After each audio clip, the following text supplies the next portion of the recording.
기도드립니다. 아멘. 오늘 우리에게 주신 하나님의 말씀은 마태복음 12장 1절부터 13절까지 말씀입니다.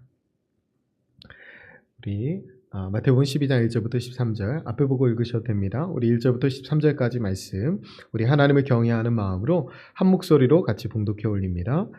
그때 예수께서 안식일에 밀밭 사이로 가실새 제자들이 시장하여 이삭을 잘라 먹으니 바리새인들이 보고 예수께 말하되 보시오 당신의 제자들이 안식일에 하지 못할 일을 하나이다. 예수께서 이르시되 다윗이 자기와 그 함께한 자들이 시장할 때에 한 일을 잃지 못하였느냐. 그가 하나님의 전에 들어가서 제사장 외에는 자기나 그 함께한 자들이 먹어서는 안 되는 진설병을 먹지 아니하였느냐. 또 안식일에 제사장들이 성전 안에서 안식을 범하여도 죄가 없음을 너희가 율법에서 읽지 못하였느냐. 내가 너희에게 이르노니 성전보다 더 큰 이가 여기 있느니라. 나는 자비를 원하고 제사를 원하지 아니하노라 하신 뜻을 너희가 알았더라면 무죄한 자를 정죄하지 아니하였으리라. 인자는 안식일의 주인이니라 하시니라. 거기에서 떠나 그들의 회당에 들어가시니 한쪽 손 마른 사람이 있는지라. 사람들이 예수를 고발하려 하여 물어 이르되 안식일에 병 고치는 것이 옳으니이까. 예수께서 이르시되 너희 중에 어떤 사람이 양 한 마리가 있어 안식일에 구덩이에 빠졌으면 끌어내지 않겠느냐. 사람이 양보다 얼마나 더 귀하냐. 그러므로 안식일에 선을 행하는 것이 옳으니라 하시고 이에 그 사람에게 이르시되 손을 내밀라 하시니 그가 내밀매 다른 손과 같이 회복되어 성하더라. 아멘. 이 시간에 수요 찬양단 나오셔서 찬양으로 하나님 앞에 영광 올려드리겠습니다. 오늘 찬양 제목이 은혜입니다. 우리 찬양단에 은혜가 필요합니다. 여러분, 그래서 오늘 찬양은 처음부터 같이 부르도록 하겠습니다. 우리 가사 보시고 오늘 찬양이 오늘 함께 나누는 말씀의 주제와 너무나 중요한 찬양이라서 여러분 같이 함께 찬양하셨으면 좋겠습니다.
기도하겠습니다.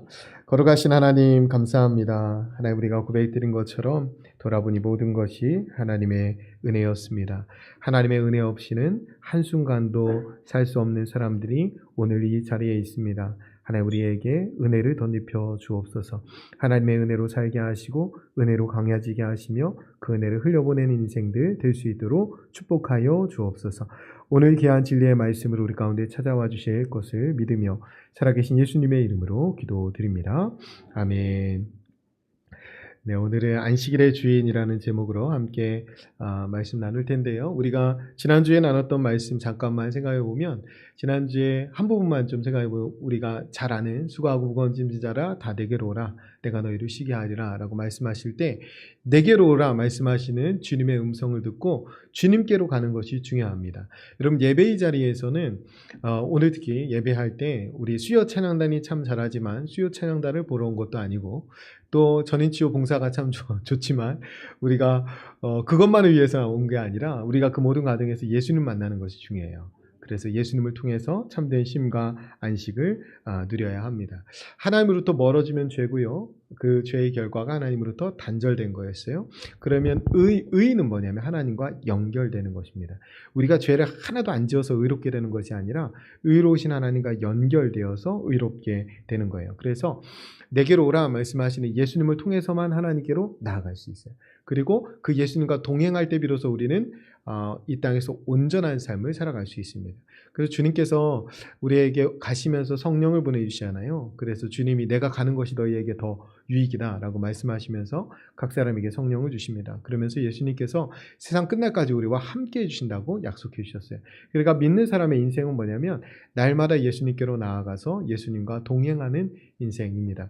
그래서 주님께서 나의 멍에를 메고 내게 배우라 라고 말씀하셨는데 나의 멍에라고 말씀하시는 주님의 멍에는 하나님의 말씀대로 하나님의 법과 식을 따라서 사는 삶이에요.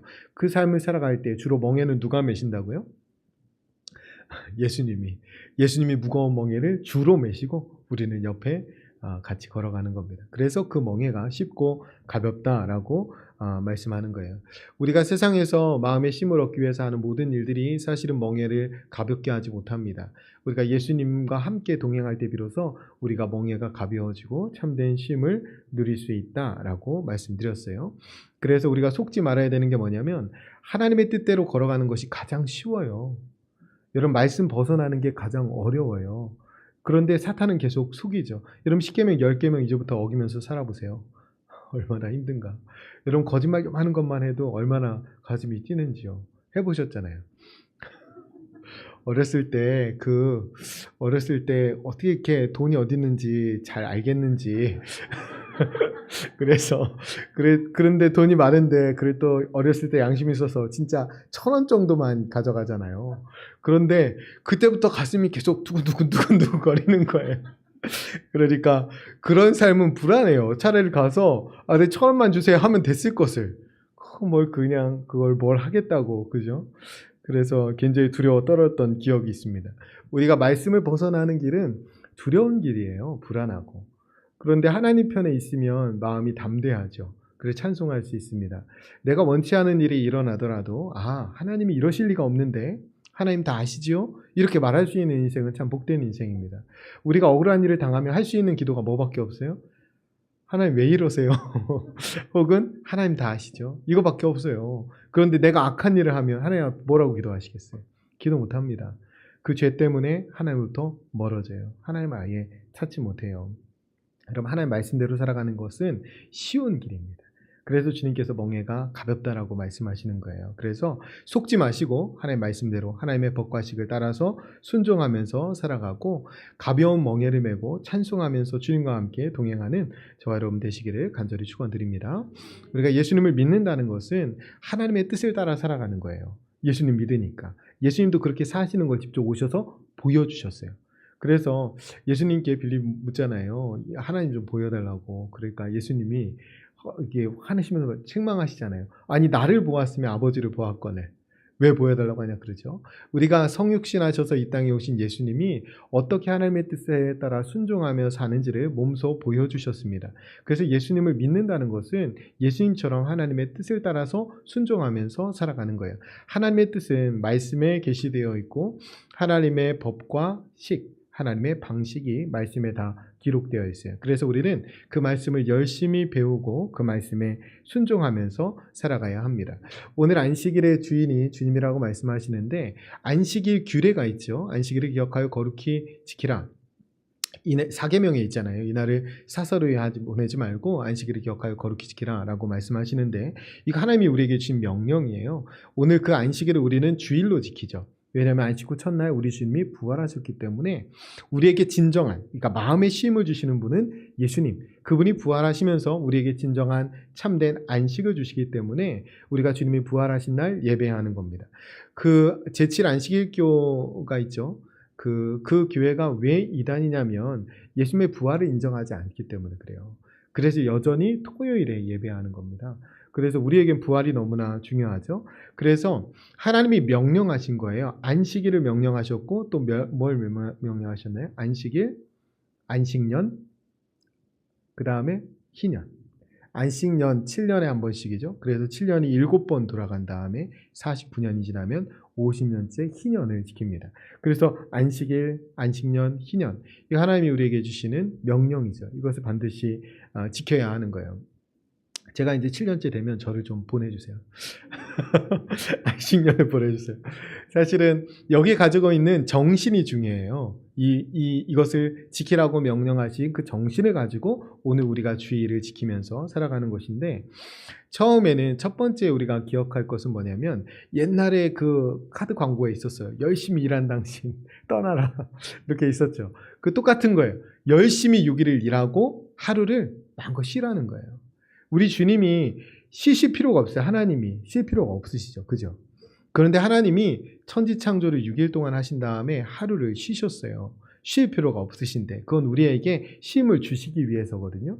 그런데 또 한편은 이렇게 이해할 수 있어요. 하나님이 얼마나 최선을 다하셨던지 그럴 필요가 없으신 하나님인데 6일 동안 전심전력으로 창조하신 다음에 하루를 온전히 쉬신 겁니다. 그래서 우리도 이 쉼 앞에는 열심히 전제되어 있어야 돼요. 그죠?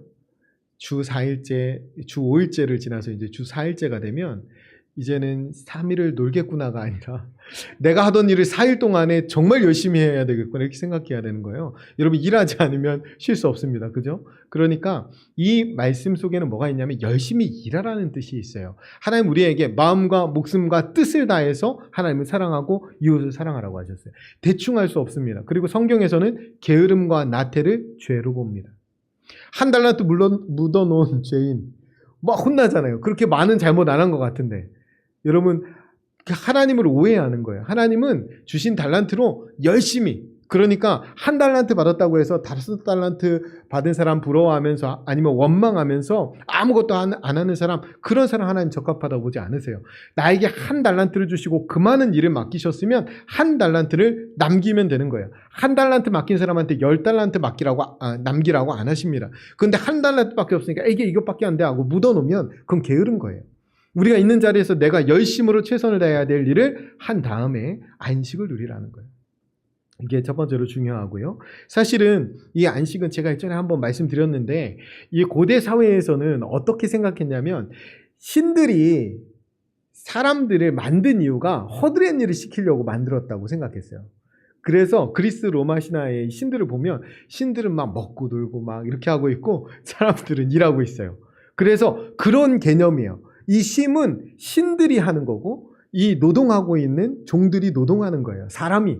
그런데 하나님이 창조하시고 직접 쉬면서 우리에게 안식일을 허락하신 건 뭐냐면 신의 반열로 올려주시는 거예요. 우리도 신적인 쉼을 누리라고. 그러니까 하나님의 아들의 자리로 우리를 부르시는 거거든요. 허드렛 일 하는 사람들로 그냥 노예로 만든 게 아니라 종으로 만든 게 아니라 아들로 자녀로 부르셨다는 거예요. 이게 안식일의 큰 의미입니다. 이거 너무나 굉장히 중요한 거예요. 그래서 우리가 주일에 특히 이 쉼을 누려야 돼요. 참된 쉼. 그러니까 마음의 쉼을 누려야 됩니다. 예수님 만나고 나에게 영생이 있구나. 나에게 부활의 권능이 있구나. 그리고 내가 세상에 모든 것 갖지 못해도 예수님 한 분만으로 나는 충분하구나. 이거 깨달아야 돼요. 그래서 마음의 평안을 누리고 쉼을 누리고 이렇게 돌아가야 됩니다. 그래서 예수님이 다 내게로 오라. 내가 너희를 쉬게 하리라. 이렇게 말씀하셨는데 교회가 다 교회로 오십시오 한 다음에 짐을 창득 쥐어주면 어떻게 되겠어요? 예전에는 교회에서 오래 일해야 신앙이 좋은 줄 알았어요. 그래가지고 저는 거의 교회에서 살았던 것 같아요.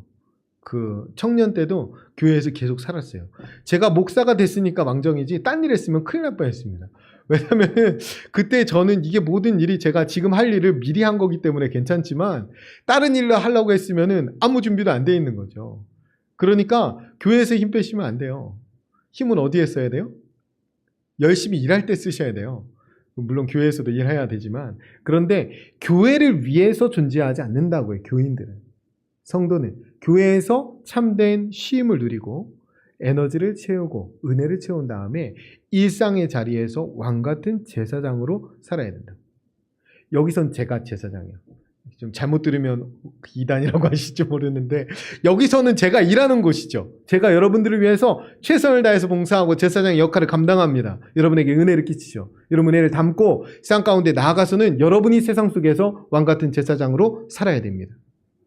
선지자와 같이 때로는 잘못하는 사람이 있으면 그거 죄야, 잘못이야 지적도 하고 끊임없이 넘어지는 사람이 있으면 끌어안고 기도하고 하나님께 나아가서 그 영혼을 맡겨드리는 제사장의 사명을 여러분이 감당하셔야 됩니다. 그러니까 어쩌면 주일 하루 제가 이거 하는 것보다 여러분이 6일 동안 하는 게 훨씬 더 중요한 일이에요. 하나님 여러분을 세상 가운데 그렇게 보내시는 거죠. 그러니까 여기서 힘을 다 빼고 가시면 안 돼요. 교회에서 쉼을 얻으셔야지 교회에서 짐을 얻고 가시면 안 됩니다. 그래서 저희는 그 한가한 교회를 표방합니다. 그래서 저희는 주일 예배를 하나님께 최선을 다해 드리고 뒤에 너무 어려운 프로그램들을 많이 하지 않아요.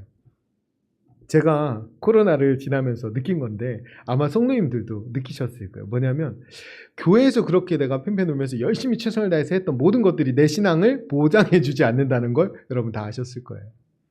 그리고 내가 교회에서 정해준 모임들, 그 구역 모임이든 소그룹 모임이든 그게 1년째는 괜찮지만 2년 지나고 3년 지나고 나니까 그 모임조차도 나를 붙들어주지 못한다는 것을 여러분 아셨을 겁니다. 저는 교회 다니면서 신앙생활 하면서 여러분들이 그런 관계를 꼭 맺었으면 좋겠어요. 뭐냐면 오늘 이렇게 5분이 모여서 오늘부터 이렇게 교제하세요. 이런 모임은 저는 별로 권장해 드리고 싶지 않아요. 그런데 여러분이 두루두루 모든 사람과 함께 친하고 교제하는 것은 좋다고 생각해요. 그래서 오늘 이번 주는 이분하고 식사했으면 다음 주는 저분하고도 먹어보고 이렇게 대화해보고 그렇죠? 그리고 예배 전으로 대화하고 나누고 이런 것들 너무나 중요하다고 생각해요. 그런데 정작 마음을 나눌 수 있는 사람 있잖아요. 그 사람은 모두하고는 못 나눠요. 그런 사람은 신앙생활 하다 보면 그런 사람을 이 사람은 나의 마음을 좀 알아주겠다. 그런 사건이 있을 수도 있고요. 그런 계기가 있을 수도 있어요. 그런 사람들이 생겨요. 그런 사람이 꼭 있어야 됩니다. 교회 안에서. 교회 안에서 너무너무 열심히 봉사하고 몇십 년을 수십 년을 막 여전도회 회장도 하고 안내도 하고 별의별 봉사를 다 했는데 정작 내 마음을 나눌 사람이 없는 경우가 있어요. 그럼 되게 공고합니다. 오히려 그런 분들이 마음을 더 못 나눠요. 왜냐면 그런 분들이 집에서 자식이 속썩이잖아요. 그럼 교회 와서 얘기 안 합니다. 왜? 저 사람들 이렇게 봉사 열심히 하더니 왜 자식이 잘 안 되지? 그거하고 아무 상관없어요. 자식하고 그거 상관없어요. 그런데 우리는 내가 열심히 봉사하면서 그런 일이 생기면 부끄럽다고 생각해요. 그래서 누구한테 얘기하지 못하죠. 그런데 내 약함을 얘기하지 못하면 어디서 치료받나요? 어디서 힘을 얻나요? 어디서 힘을 얻나요? 여러분 교회에서 힘 얻어야 돼요. 세상은 내 약점 보이면 잡아먹습니다. 다 그런 건 아니지만 그러나 교회는 약함이 있으면 서로 지탱해 주죠. 그래서 누구보다도 나를 위해서 간절히 기도해 줄 수 있는 사람, 그 사람들을 내가 관계 맺으면서 만들어야 돼요. 때로는 집으로 초대도 하기도 하고 때로는 밖에서 만나기도 하고 그리고 좀 부담스럽겠지만 내 속 얘기를 좀 늘어놓기도 하고 그러면서 마음과 마음이 이어지는 거죠. 그런 관계를 교회에서 꼭 만드셔야 됩니다. 저는 그 관계를 많은 분하고 늘려가면 더 좋겠죠. 그런데 적어도 한두 분 계셔야 돼요. 내가 정말 힘들 때 기도 부탁하면 열일 제껴놓고 기도할 수 있는 지체, 그 지체를 만드셔야 합니다. 이 지체 없이 여러분 여순도회 모임 열심히 하고 구역 모임 열심히 하고 찬양대 열심히 하는 그게 무슨 의미가 있나요? 왜냐하면 결국에는 내 영혼을 붙들어주지 못하는데, 그래서 물론 목회자가 그 일을 중추적으로 해야 되겠죠. 그건 저희 업이고, 여러분들이 때로는 마음 편하게 얘기할 수 있는 그 친구가 있어야 된다는 거예요. 말하는 것만으로도 치유받을 수 있다라는 겁니다. 그래서 교회에서 여러분들 짐을 내려놓고 쉼을 얻어가실 수 있어야 돼요. 그러니까 교회는 종착역이 아니에요. 여기는 주유소와 같은 곳입니다. 여기에서 기름을 채우고 이제 달려나가셔야 되는데 여기서 기름을 다 쓰시면 안 돼요. 여러분 주유소에 차 주차해 놓는 분 없잖아요. 여기에서 예배 드리고 이제 달려나가서 세상에서 더 멋지게 하나님의 일을 감당하셔야 됩니다. 두 번째로 이 안식일을 지키라는 의미는 뭐냐면 욕심을 좀 버리라는 거예요. 제가 예전에 식당에 썼다고 말씀드렸죠. 그런데 돈이 막 벌리니까요. 제가 그때 전도사도 했었는데요. 오후에 나와서 일하고 싶더라고.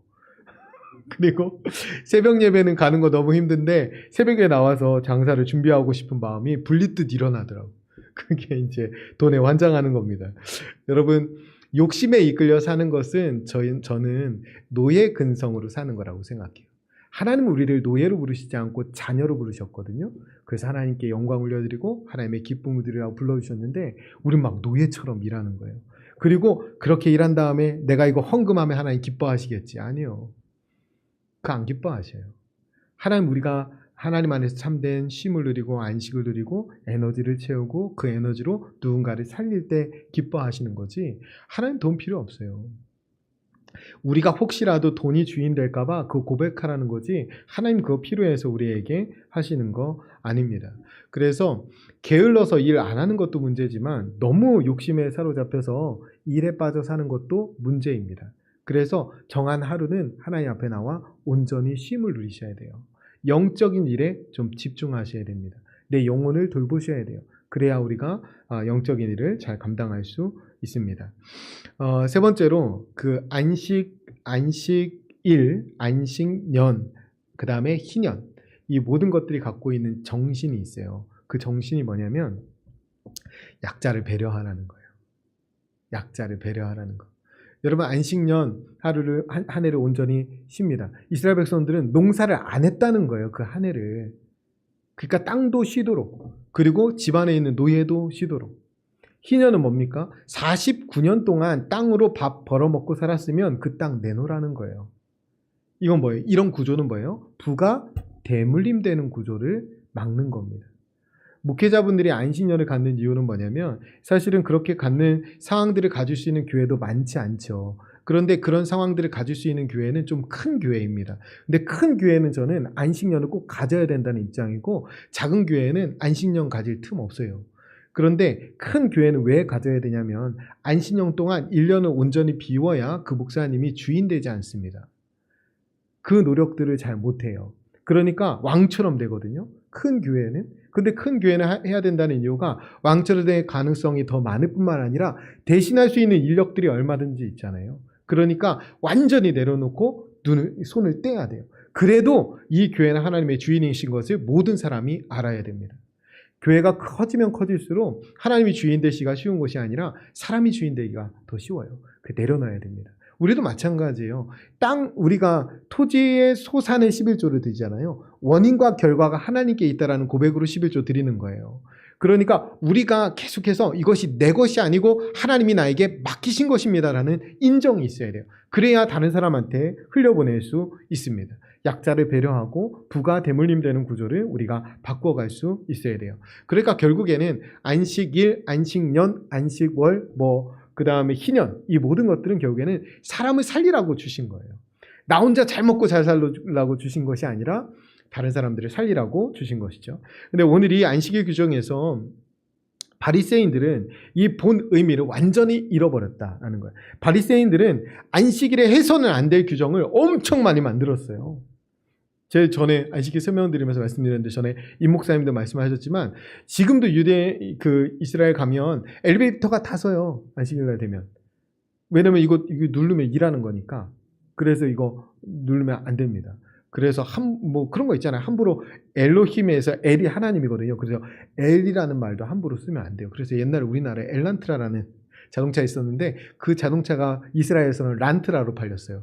어디 L자를 자동차에 함부로 쓰냐고 해갖고 란트라로 팔렸어요. 지금도 여전히 제일 처음에 이 타이머 있잖아요. 타이머가 제일 먼저 발전한 나라가 이스라엘입니다. 그래서 그 스위치 타이머 있잖아요. 그래서 시간 되면 켜지고 시간 되면 꺼지고. 그리고 이 당시 진짜 규례인데 뭐냐면 담장이 넘어져서 사람이 깔려서 죽었어요. 그러면 죽었는지 안 죽었는지 담장에 깔면 모르잖아요. 그래갖고 확인될 수 있을 만큼만 올려보고 죽었으면 그대로 놓고 안식일이 끝난 다음에 해야 돼요. 이런 규례도 만들어놨었어요. 그러니까 사실은 하면 안 되는 규례를 정말 많이 만들어놨는데 정작 뭐예요? 해야 할 일을 안 했어요. 그 뭐예요? 안식일에 선을 행하는 것, 안식일에 사람을 살리는 것, 안식일에 약자를 배려하는 것, 이런 거 하지 않았다는 거예요. 너무나 무서운 사실은 뭐냐면 지금 바리새인들이 선을 행하고 사람을 살리는 날에 뭐 하고 있습니까? 사람을 죽이기를 꾀하고 있어요. 예수님을 죽이려고 지금 고발하려고 그거 꾀하고 있다는 거예요. 너무 끔찍하지 않아요?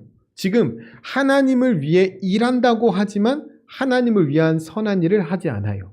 하나님 앞에서 예배한다고 하지만 정작 사람을 죽이는 일을 서슴지 않고 있어요. 이 사람들은 지금 자기가 예배하고 있다고 알고 있을까요? 모르고 있을까요? 알고 있어요. 바리새인들은 누구보다도 안식일을 철저하게 지키고 있다고 알고 있는 사람들입니다. 그런데 그 사람들은 그 안에서 뭐예요? 선을 행하지도 않고 사람을 죽이는 일을 지금 서슴없이 하고 있다는 거예요. 오늘날에 교회의 존재 목적은 뭡니까? 생명을 살리는 것. 주님이 오신 이유, 양이 생명을 얻고 더 풍성히 얻도록 하기 위해서. 그러니까 교회에 우리가 모이잖아요. 그러면은 교회에 들어오는 사람들이 다 생명을 얻어야 돼요. 그리고 함께 이렇게 신앙생활하는 우리 모두는 날마다 생명을 더 풍성하게 누려야 돼요. 그런데 교회에서 반대 일들이 일어난다는 거예요. 교회에 와가지고 생명을 더 얻는 것이 아니라 점점 시름시름 앓거나 상처를 부여안고 살아가거나 그런 일들이 일어난다는. 왜 그럽니까? 이 바리새인 같이 지금 자기들이 뭐 하고 있는지도 모르는 사람들이 안에 있는 거예요. 우리가 점검해 봐야 돼요. 내가 생명을 살리는 일을 하고 있는지 죽이는 일을 하고 있는지. 사실 안 되잖아요. 하면 안 되는 일이잖아요. 그런데 한다니까요. 그런 일이 있으면 그거 중단해야 됩니다. 말로도 그렇잖아요. 내가 사람을 살리는 말을 많이 하는지 내가 죽이는 말을 많이 하는지. 이런 별거 아닌 것 같지만 말로 인해서 사람 영혼이 뚝 떨어지기도 합니다. 제가 오늘 새벽에 꼭 드리고 싶은 말씀이 격려였어요. 격려를 들어보니까 참 좋더라고. 제가 새벽에 자세히 말씀을 안 드렸는데 이번 주에 제가 공격수거든요. 축구할 때 한 골도 못 넣었어요. 그런데 2번이나 단독 찬스에서 못 넣었어요. 그래가지고 커피 마시러 갔는데 진짜 가시방석에 앉아있는 것 같더라고. 그랬더니 거기서 마음이 넓으신 목사님께서 이런 날도 있고 저런 날도 있지. 그 말이 얼마나 위로가 되는지. 그런데 뭐냐면 격려하는 말 있잖아요. 너무너무 좋더라고. 그러니까 그런 말이 우리를 살리는 말이에요. 말 한마디로 해도 격려하는 말을 할 수 있잖아요. 격려하지 않고 반대말을 하면, 그러면은 판단하거나 정죄하는 말들을 하면 영혼이 죽습니다. 그러니까 우리가 더 이렇게 살리는 말, 위로하는 말, 격려하는 말, 이런 말들 할 수 있어야 돼요. 그래서 그런 말들 하는 것들이 너무나 중요합니다. 주일날 밥 맛있게 먹고 오늘은 좀 맛이 그랬던 것 같아. 이러지 마세요. 제가 청년들이 봉사해서 참 좋은 거 뭐냐면 여러분들이 무조건 다 맛있다고 하신다는 거예요. 그런데 귀하잖아요. 그런데 청년들만 귀하나요? 모두가 봉사하는 봉사 자리가 다 귀합니다. 그리고 그렇다고 해서 맛 없다는 건 아니에요. 제가 청년들이 한 거 정말 맛있더라고. 어디서 꼭 먹어본 맛 아니었어요? 정말 먹어본 맛이어가지고 정말 맛있게 느껴졌어요. 우리가 마음이 중요한 거예요. 마음이 중요한 거라서 우리가 교회 안에서 좋게 기쁨으로 받으면 다 기쁩니다. 그런데 조금 이렇게 삐뚤어져서 보면 다 삐뚤어져 있어요. 그렇지 않아요? 목사님 넥타이는 왜 오늘 삐뚤어졌대? 이렇게 하면 설교 하나도 안 들려요. 그러니까 그런 걸 신경 쓰는 게 아니라 마음을 준비하고, 사실은 우리가 옷 입고 화장하고 머리 잘하고 이렇게 오는 것도 중요하지만 마음을 잘 준비하셔야 돼요. 마음을 좀 이렇게 뭐라 할까요? 업시키고 오셔야 돼요. 기분 좋게. 집에서 싸우셨더라도 그걸 좀 해고해서 하고 오셔야 돼요. 오늘 10절 말씀해 보면 한쪽 손 마른 사람 이야기가 나옵니다. 이거 수동태 분사형으로 쓰여 있는데 어떤 의미냐면 처음부터 말랐다는 게 아니에요. 이 한쪽 손 마른 사람이 처음부터 마른 게 아니라 어떤 외부적인 요인에 의해서 점점 말라가서 한쪽 손이 마른 사람이 되었다는 거예요. 원래는 건강하게 태어났는데 분사형은 그런 의미입니다. 수동태, 마르게 되었다. 어떤 요인에 의해서 한쪽 손만 계속 마르게 되었다라는 거예요. 이거는 정확하게 이 당시에 이스라엘의 바리새인들의 종교 상태를 예수님께서 고발하시는 겁니다. 마치 택한 백성들이 한쪽 손 마른 사람처럼 되었다라는 거예요. 은혜에 대한 감격이 사라지고 하나님의 사랑이 사라지고 그러니까 이런 지경으로 떨어지게 되는 거예요. 여러분, 손이 마르는 건 뭐가 마르는 거예요? 손이 마르는 건 살과 피가 마르는 겁니다. 뼈는 그대로 있어요. 살과 피가 마르는 거예요. 우리가 주님의 살과 피를 먹고 마심으로 생기를 얻습니다. 그게 마르는 거예요. 예수님의 은혜가 없어지는 거죠. 십자가의 은혜가 없어지면 이렇게 한쪽 손 마른 사람 됩니다. 우리가 이거 회복하려면 어떻게 돼요? 죽어 마땅한 죄인에게 주신 그 십자가의 은혜를 다시 회복해야 돼요. 그래야 우리가 이 한쪽 손 마른 사람이 소생하고 회복될 수 있어요. 그래서 13절에 보면 중요한 말씀인데 손을 내밀라 이러거든요. 손을 내밀라. 그 손 마른 거 내밀라는. 누가복음에서는 한가운데 일어서라 그래요. 그런데 오늘은 이제 손을 내밀라라는 거예요. 보통은 한쪽 손에 장애가 있거나 한쪽 손이 말라 있으면 다 이렇게 넣고 다닙니다. 그렇죠? 그럴 것 같죠? 그거 내밀라는 거예요. 뭐냐면 왜 마른다고 했어요? 주님의 살과 피를 먹고 마신 은혜를 잃어버려서. 그럼 우리가 어떻게 해야 소생케 되냐면 내가 은혜 없어졌다는 걸 인정하셔야 됩니다. 내가 지금 문제가 생겼다는 걸 깨달아야 돼요. 그리고 그걸 주님 앞에 내놔야 됩니다. 내가 주님의 살과 피를 먹고 마신 자답게 살지 못하고 내가 지금 은혜가 떨어져서 우리가 늘 잊지 말아야 되는 건 뭐냐면 나 은혜 없으면 안 되는데 나 은혜 없으면 살 수 없는데 그러니까 은혜가 떨어진 내 심령을 내어놔야 돼요. 하나님 앞에. 내놔야 회복될 수 있습니다. 내놔야 치유와 회복이 일어나요. 제가 한 사람, 두 사람 꼭 내 마음을 내놓을 수 있는 사람 아까 교제해야 된다고 말씀드린 이유가 그것입니다. 마음이 무너지고 마음에 상처가 있는데 그걸 내보일 수 있는 사람이 있어야 돼요. 내보여야 치유가 일어납니다. 알아야 기도를 해주죠. 우리는 그런데 그거 막 숨겨요. 골마 터질 때까지. 그러면 안 돼요. 우리가 손 마른 상태가 있다면 내놔야 돼요. 그리고 고백해야 됩니다. 우리가 먼저 십자가 사랑에 대한 목마름을 회복해야 돼요. 나 저 사랑 없으면 나 살 수 없는데. 그래서 그 십자가 앞에 나가서 다시 감격을 회복해야 됩니다. 그래야 소생케 되는 거예요. 그래야 하나님의 백성답게 살 수 있어요. 말라버린 손에 다시 살이 붙고 예수의 피가 흘러야 됩니다. 다시 혈관이 살아나야 돼요. 그래야 하나님의 백성답게 살아날 수 있습니다. 그 자리가 예배의 자리, 기도의 자리, 말씀의 자리입니다. 주님께서 우리에게 찾아오시는 자리. 여러분이 예배의 자리, 말씀과 기도를 통해서 우리를 소생시키시는 그 하나님의 은혜를 날마다 경험하는 하나님의 사람들 되시기를 간절히 축원드립니다. 여러분, 예배의 자리에서 변하지 않으면 어디서도 안 변해요. 더 끔찍한 건 뭔지 아세요? 이 바리새인들처럼 예배의 자리에서 완고하게 죄악을 저지르고 있는 거예요. 유일하게 바뀔 수 있는 곳이 예배의 자리인데 그 자리에서 죄악을 저지르고 있잖아요. 바뀔 가능성 자체가 아예 없는 거예요. 그래서 끝까지 안 변하잖아요. 예수님을 직접 대면해 봤는데도, 예수님을 십자가에 못 박으라고 외치면서도 예수님을 가장 가까이에서 보았는데도 변하지 않잖아요. 그 사람들이 바리새인이었어요. 예배의 자리에서 완고하게 죄악을 계속 반복하면 내가 돌이킬 수 있는 가능성조차 내 스스로 끊어버리는 겁니다. 그래서 우리는 날마다 예배의 자리에 나올 때 하나님을 경외하는 마음으로 나와야 돼요. 겸손하게. 그리고 남을 지적하기 전에 나를 돌아봐야 돼요. 내가 제일 중요하죠. 내가 제일 중요합니다. 내 영혼이. 내가 혹시 손 마르지 않았나? 내 안에 예수의 피가 제대로 흘러가고 있는가? 주님의 그 피의 온기가 내 안에 있는가? 주님이 주신 그 피 때문에 내가 가진 담대함이 있는가? 이런 거 확인하셔야죠. 그게 없으면 내가 벌써 빨간불 켜진 거니까. 여러분, 교회 안에 있으면서도 하나님의 은혜를 누리지 못하는 사람들이 가장 불쌍한 사람들입니다. 여러분, 신앙성경에 등장하는 사람 중에 누가 제일 불쌍합니까? 예수님을 가까이에서 대면해 보았음에도 불구하고 지옥 간 사람들이 제일 불쌍하지 않아요? 심지어 예수님의 옷자락에만 손을 대고도 고침받은 혈루병 여인이 있습니다.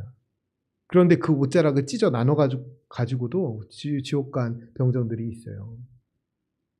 예수님이 그저 손만 잡아줘도 고침을 받은 사람들이 있는가 반면 예수님의 얼굴을 뺨으로 때리고도 그 예수님을 알아보지 못하고 지옥으로 간 사람들이 있어요. 여러분, 교회에서 가장 불쌍한 사람들은 누구냐면 교회 안에 있으면서 하나님의 은혜를 누리지 못하는 겁니다. 그럼 어떻게 해야 될까요, 그러면? 둘 중에 하나예요. 교회를 떠나거나 내가 변하거나. 간단합니다. 교회의 문제일 수 있잖아요. 목사의 문제일 수 있고 빨리 교회 떠나셔야죠. 그래서 내가 은혜 받을 수 있는 자리를 찾아가야죠. 그런데 이게 아니고 내가 문제다. 고쳐야죠. 내가 고쳐야죠. 어떻게 그걸 계속합니까? 언제까지 은혜 없이 살겠어요? 이게 가장 불쌍한 사람들이에요. 그리고 사실 제가 보니까 보통은 저도 그렇지만 문제는 보통 나한테 있어요. 내가 변하면 다 변해요. 내가 변하면 다 변합니다. TV에 그 아이들 문제되는 거 그 금쪽 같은 그거 나오잖아요. 다 누가 문제입니까? 부모가 문제죠. 부모가 몰라요. 근데 부모가 변하면 자식도 변합니다. 우리의 환경들, 예배 환경들 내가 변하면 다 바뀌게 되어 있어요. 내가 변하는 것이 문제입니다. 우리는 하나님께서 때로는 사람을 통해서 나의 부족함을 드러내 보여주실 때 그때 돌이킬 줄 알아야 돼요. 깨달을 줄 알아야 됩니다. 남의 손가락질하는 것이 아니라 내 안에 있는 잘못이 뭔지를 깨닫게 해야 돼요. 우리가 홀로 있으면 잘 드러나지 않아요. 그런데 같이 있으면 드러나는 문제들이 있죠. 그건 하나님이 드러내 주시는 거예요. 그거 고쳐야지. 우리는 하나님 사랑, 이웃 사랑을 실천하면서 살아가는 사람들입니다. 서로의 약함을 내보이는 것을 두려워하면 안 돼요. 교회는 서로의 약함을 싸매주고 함께 울고 함께 웃기 위해서 있는 공동체입니다. 그래서 마른 손을 내밀 수 있어야 돼요. 이 손을 품 안에 감춰놓으면 치료받지 못해요. 우리의 약함을 내놓고 다시 소생케 해주시는 하나님의 은혜를 경험해야 됩니다. 우리는 다 죄인이에요. 고백한 죄인, 그렇지 못한 죄인, 고침받은 죄인, 그렇지 못한 죄인, 돌이킨 죄인, 그렇지 못한 죄인, 이렇게 나뉘는 거예요. 우리가 내어놓고, 여러분 사실은 다른 사람 탓할 필요도 없어요. 손이 말라버린 내가 문제지 다른 사람 문제 아닙니다. 은혜가 말라버린 내가 문제지 다른 사람 문제 아니에요. 여러분 다른 사람 문제가 아무리 커도요, 내가요 온전하잖아요. 그럼 견딜 수 있어요. 오히려 그 사람을 변화시킬 수 있는 힘이 있다고요. 그런데 내가 부딪힘이 있고 어려움이 있고 감당 안 되잖아요. 그럼 내가 은혜가 부족한 거예요. 내가. 그래서 하나님 앞에서 은혜를 충만하게 쌓아야 합니다. 우리가 스스로 은혜가 떨어지고 그리고 주님의 살과 피를 먹고 마신 감격이 줄어들었다면 그 심령을 하나님께 온전히 내어놓고 소생케 되기를 위하여 간구해야 됩니다. 사모해야 돼요. 내가 회복돼야 됩니다. 오늘 찬양의 가사가 이렇습니다. 우리 찬양대가 부른 내가 누려왔던 모든 것들이, 내가 지나왔던 모든 시간이, 내가 걸어왔던 모든 순간이 당연한 것 아니라 은혜였어. 이렇게 고백했어요. 여러분 우리는 당연한 것처럼 여기지만 아니요. 다 하나님의 은혜예요. 그러니까 우리는 그 은혜를 알면 은혜가 충만하지만 다 내가 왕된 줄 알고 내가 한 줄 알고 하면 바리새인처럼 그렇게 돼요. 우리는 다 하나님의 은혜인 것을 알고 고백해야 됩니다. 그럼 그 고백의 자리가 예배의 자리예요. 그 예배에서 고백하면 우리 은혜가 막 솟게 됩니다. 여러분 6절, 7절, 8절 말씀해 보면 6절에 성전보다 더 큰 이가 여기 있느니라. 7절에 나는 자비를 원하고 제사를 원하지 아니하노라. 8절에 인자는 안식일의 주인이니라. 이렇게 되어 있습니다. 예배에 대해서 제가 본원처럼 갖고 있는 한 문장이 있는데 아도 핑크라는 예배학자가 뭐라고 했냐면 예배는 집주인이 누군지 기억하는 것이다 라고 했어요. 집주인 누구세요? 네, 하나님, 예수님, 우리 주님이십니다. 그래서 우리는 여기에서 집주인이 그분이신데 그분 만나러 오는 거예요. 그리고 그분 뜻대로 하기 위해서 오는 것이고 그분이 주는 은혜를 경험하기 위해서 오는 것입니다. 오늘 율법에서 안식일 이 율법이 있잖아요. 이거보다 더 큰 권위를 갖는 게 있어요. 그거 뭐냐면 성전입니다. 안식일에 일하면 안 돼요. 그런데 성전 안에서 일하는 제사장은 예외예요. 이래도 괜찮아. 그러니까 뭐냐면 안식일이라는 이 율법보다 더 큰 권위를 갖는 게 성전이에요. 성전 안에서는 성전이 가지고 있는 규례가 더 커요. 그런데 오늘 이 성전보다 더 크신 주님이 여기 계시다는 거예요. 그러면서 이분이 안식일의 주인이라 하십니다. 그러면 우리가 부활하신 주님, 부활하신 주일에 예배할 때 우리에게 가장 중요한 건 뭘까요? 그 예수님 안에 거하는 것입니다. 그 예수님 안에 거하는 것. 그게 가장 중요해요. 우리는 다른 것에 매이는 사람들 아니고 진리 안에 자유를 누리는 사람이에요. 예수님 안에서 자유함을 누리는 사람입니다. 우리가 안식일에 일하면 안 되는데 주일에 받아야 해야 될까요? 안 해야 될까요? 예수님 안에 있는 것이 중요합니다. 우리가 예수님 안에서 기쁨으로 그 일을 할 수 있다면, 감당할 수 있다면 그 일을 하는 것이죠. 목적이 중요합니다. 목적이 중요해요. 제 얘기를 한 가지 드리고 말씀을 마치면, 제가 그 청년 때 교회 다니면서 그 고등학교 때 좀 이렇게 살다가 그래 청년을 갔기 때문에 좀 꼬부라져 있었어요. 그래서 매사에 비판적이었어요. 그런데 청년들이 하는 거에 대해서, 그 청년부 활동에 대해서 매사에 제가 비판적이었거든요. 근데 가장 못마땅했던 게 장로교회였는데 주일에 돈을 안 쓴다는 거예요. 돈을 쓰면 안 된다는 거예요. 그래서 제가 따졌어요. 그거 혹시나 먹을 거 사주기 싫어서 그런 거 아니냐고. 저하고 12살 차이 나는 종일이 형한테 내가 계속 얘기하니까 이 형이 견디지 못해서, 그래, 우리 조는 먹자 그러더라고. 그래서 사주기 시작했죠. 그래서 이제 같이 먹고 뭐 이렇게 했는데, 그러면서 다른 조들도 먹고 그랬어요. 제가 그 교회에서 제 아내를 만났습니다. 일찌감치 그런 제도가 해제됐다면 훨씬 더 일찍 사귀기 시작했을 것 같아요. 아니, 그런 거 있잖아요. 뭐 먹어야 정분이 나지.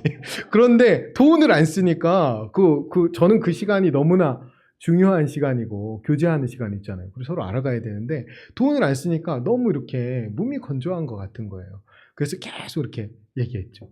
그랬더니 그거를 물론 그 목적이나 의미는 알겠어요. 토요일에 주일을 더 온전히 준비하라는 의미는 알겠지만, 우리가 사람을 살리는 것, 더 생명을 위해서 어떤 일이 더 필요한가, 우리가 얼마든지 판단하고 할 수 있습니다. 때로는 그 일이 이거 생명을 살리는 일에 맞지 않네 하면 다시 돌이키면 됩니다. 우리가 그것을 바리새인처럼 그거 하면 안 되는데, 그거는 금지인데, 이렇게 하는 거 맞지 않아요. 그래서 그 일을 통해서 우리가 어떤 목적을 두고 해야 되죠? 선교, 영혼을 살리기 위해서 해야 됩니다. 그런데 저는 선교라는 큰 목표가 우리에게 주신 하나님의 큰 사명인 거 맞아요. 근데 제가 조금 중간에 단기 선교도 이야기하고, 어차피 캄보디아는 미뤄지게 됐지만 그렇게 했던 이유는 뭐냐면, 우리가 본질적인 사역은 그것인데 다른 것에 너무 마음을 뺏기는 것 같았기 때문에 그래요. 그래서 단기 선교를 가지 못하게 되었지만 바자회를 하면서 마음이 모아지는 것에는 너무나 감사하게 제가 생각합니다. 그리고 바자회 하면 큰 돈 벌겠죠. 바자회 하면 큰 돈 못 벌어요. 바자회 하면 큰 돈을 못 벌지만 마음이 모아져요. 그래서 이 일을 아주 즐겁고 신나게 하셨으면 좋겠어요. 이게 돈을 많이 남겨야지 하면 안 즐거워요. 그런데 내가 이거 하는 것 자체를 재밌어 하셔야 돼요. 이거 만드는 거, 나누는 거. 저는 강매하는 거에 좀 재미를 붙여볼까 생각합니다. 그런데 저는 한 가지 좋은 기억이 뭐냐면, 우리 청년들이 맛없는 화채 한번 판 적 있잖아요. 네, 정말 적극적으로 호응해가지고 엄청나게 팔아주셨어요. 그게 우리 청년들에게는 엄청난 격려였습니다. 그러면서 교회가 한 마음으로 모아지는 거예요. 제가 그래서 그랬죠. 이렇게 많이 팔아주셨으니까 다음 달부터 밥해.